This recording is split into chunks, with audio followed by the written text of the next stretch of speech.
हमने interference pattern में resultant intensity और रिजल्टेंट एम्पलीट्यूड के बारे में पढ़ा था। अब हम इसमें न्यूमेरिकल्स देखते हैं। मान लीजिए एक प्रॉब्लम में गिवन है कि light waves from two coherent sources having intensities I0 and 3I0 cross each other at a point with phase difference 60। हमें रिजल्टेंट इंटेंसिटी फाइंड करनी है। तो I equal to I1 plus I2 plus 2 under root I1 I2 cos phi, ये हमारा formula था। I1 की जगह I0 रखा, I2 की जगह पर 3I0 प्लस 2 अंडर रूट में I0 3I0। फेज डिफरेंस हमें 60 का दिया है, cos 60 की वैल्यू 1/2 रही, तो ये दोनों मिलके हो गए अपने आप में 4I0 प्लस 2 से ये 2 कैंसिल आउट हो गया, ये I0 स्क्वायर तो अंडर रूट के बाहर आ गया, ये √3। तो हमारे पास resultant intensity I0 of 4 plus √3 रही।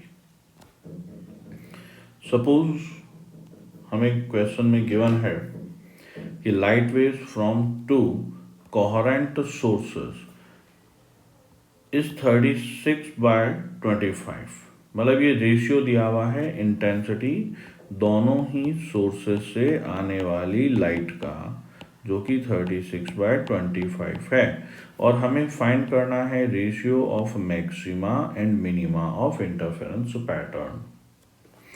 भाई हमने पढ़ा था कि I maximum under root of I1 plus I2 का होल स्क्वायर और I minimum under root of I1 minus I2 का होल स्क्वायर है। तो हमारे पास में यहाँ पर I maximum upon I minimum under root I1 plus I2 divided by under root I1 minus I2 का होल स्क्वायर। अब हमने न्यूमरेटर और डिनोमिनेटर दोनों से √I2 कॉमन लिया, ठीक है। तो √I2 कॉमन लेंगे तो न्यूमरेटर में √I1 plus I2 plus 1, denominator में √I1 बाय I2 माइनस 1 का होल स्क्वायर। तो ये √I2 से √I2 कैंसिल आउट हो गया, तो बचेगा हमारे पास ये।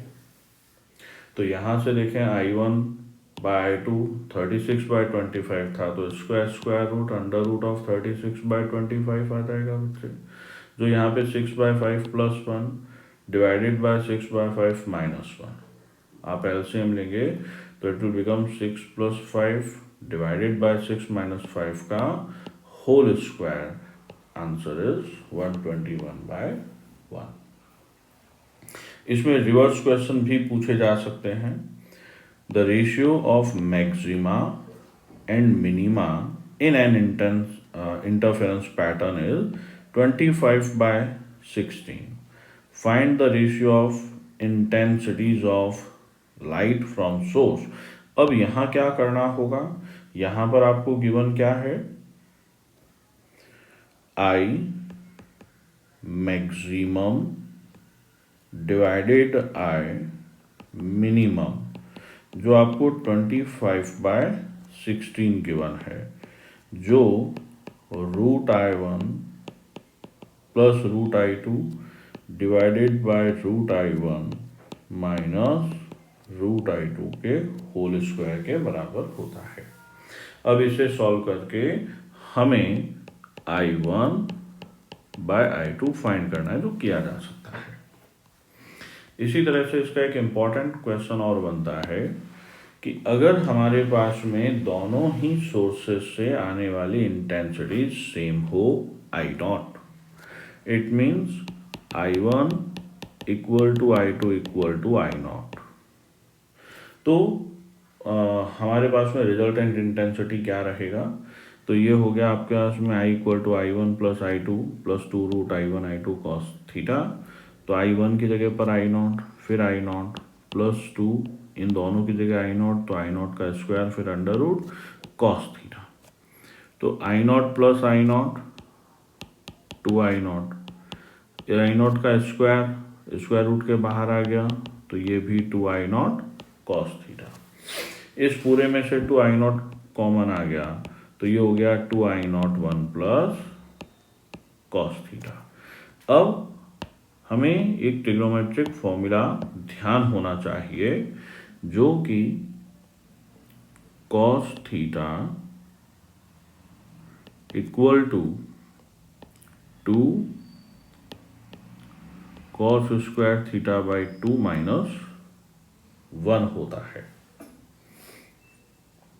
ठीक है, तो अब हम यहां से 1 प्लस कॉस थीटा को 2 cos स्क्वायर थीटा बाई 2 लिख सकते हैं।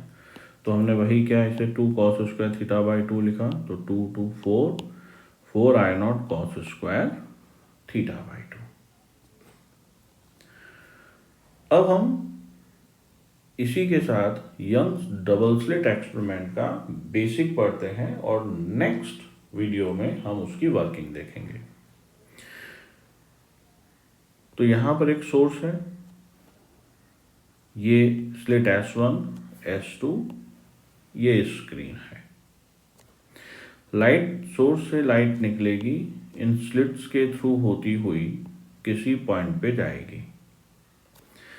यहां पर हम देख सकते हैं कि यहां से और यहां से लाइट के आने में पाथ का डिफरेंस रहा, तो पाथ डिफरेंस के कॉरस्पॉन्डिंग फेज डिफरेंस होगा और उसी के कॉरस्पॉन्डिंग हमें यहाँ पर ये मालूम पड़ेगा कि यहाँ पे किस तरह का इंटेंसिटी पैटर्न बनता है। नेक्स्ट वीडियो में हम YDSC को डिटेल में देखेंगे।